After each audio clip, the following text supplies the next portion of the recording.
Salut! Comme une tentative à attirer des Français et des francophones à ma chaîne, aujourd'hui je partage mes 3 poèmes français préférés que j'ai écrits. Et le premier s'appelle La rue ou le trottoir. La rue. Les piétons sont heureux, mais les conducteurs deviennent agacés si je pédale lentement, quoi qu'il allait me dépasser dans tous les cas. Le trottoir. Je ne suis pas une charge pour ceux qui conduisent, mais je pourrais hâter un passant si j'allais trop vite.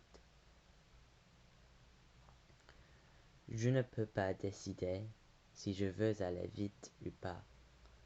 Je ne peux pas décider si j'ai la confiance pour ce carrefour giratoire. Mais il faut que je prenne une décision maintenant, afin que je ne mette pas mon clignotant trop tard. Eh oui, il y a quelques pistes cyclables, mais elles ne sont pas partout. Et une fois qu'on les rejoint, après guerre de distance, selon la loi, on doit revenir sur la rue. Sur la rue sont les cyclistes selon la loi, mais selon le bon sens, quand le trottoir est clair et les feux de signalisation sont rouges, pourquoi attendre derrière la ligne, devant un camion intimidant? Et comment est-il juste qu'il y a des points où les cyclistes doivent mettre pied à terre en donnant la priorité aux véhicules qui peuvent tuer? La rue, des conducteurs agacés, des piétons heureux. Le trottoir, des piétons agacés, des conducteurs contents. Les pistes cyclables, il n'y en a pas assez. Le prochain poème s'appelle Aimé et Laurent et il s'agit de mon avis que le mariage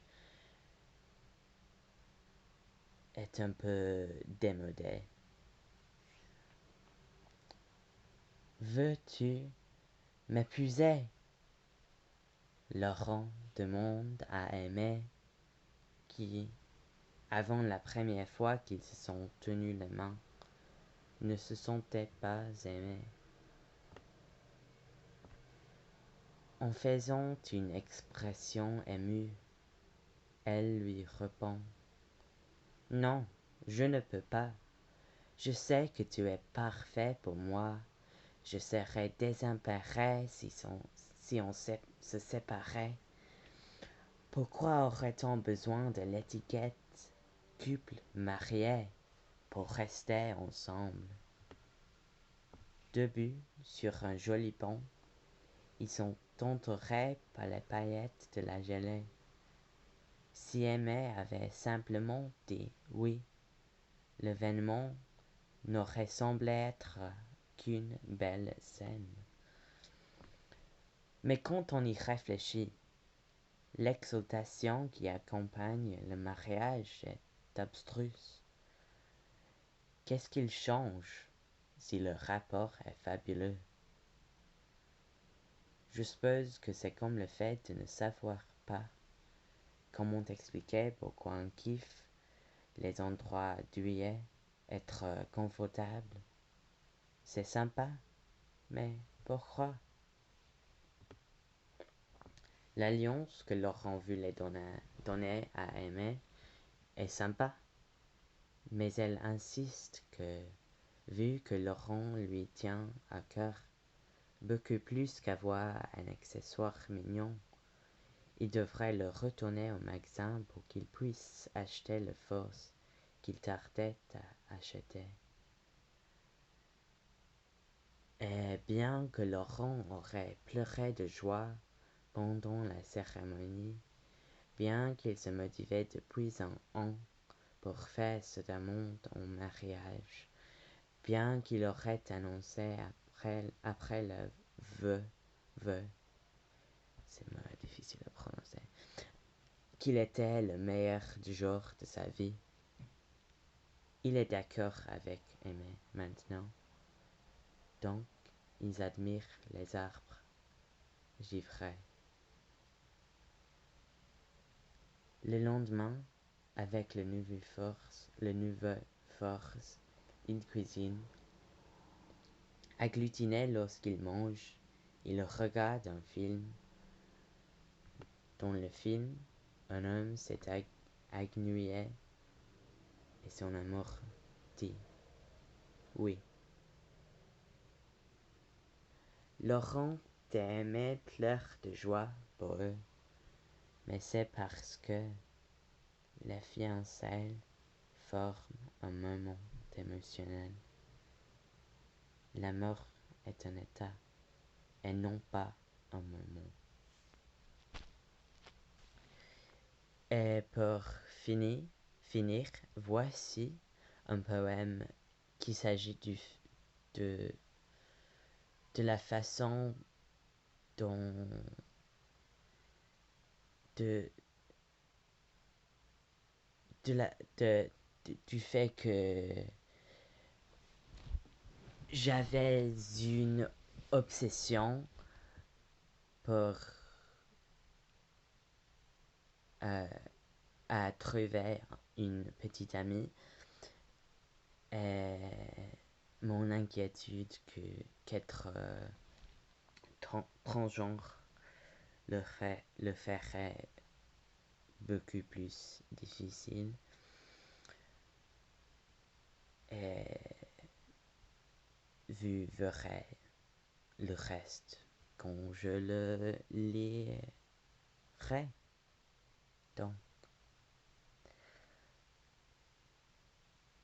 voici le poème. Il n'a pas vraiment un titre, mais c'est pas toujours important, je crois. Te rencontrer pour la première fois sera comme reculer une voiture entre les lignes, sans un point de référence, sans devoir ajuster, sans stress. Je suis content d'avoir reculé moi-même. Quand j'avais 15 ans, j'ai écrit une liste de toutes les filles attrayantes que je connaissais,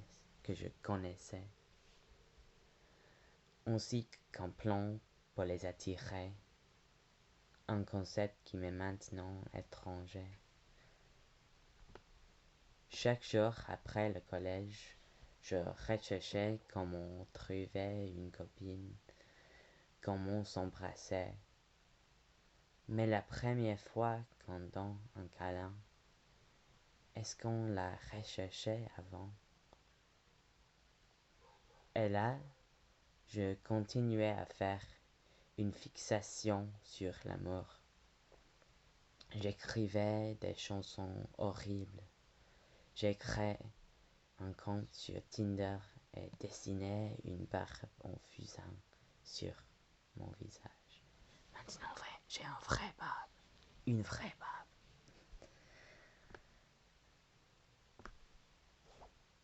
Et quand ces comptes avaient été rapidement supprimés, après avoir m'assuré que ma réputation au collège n'était plus importante,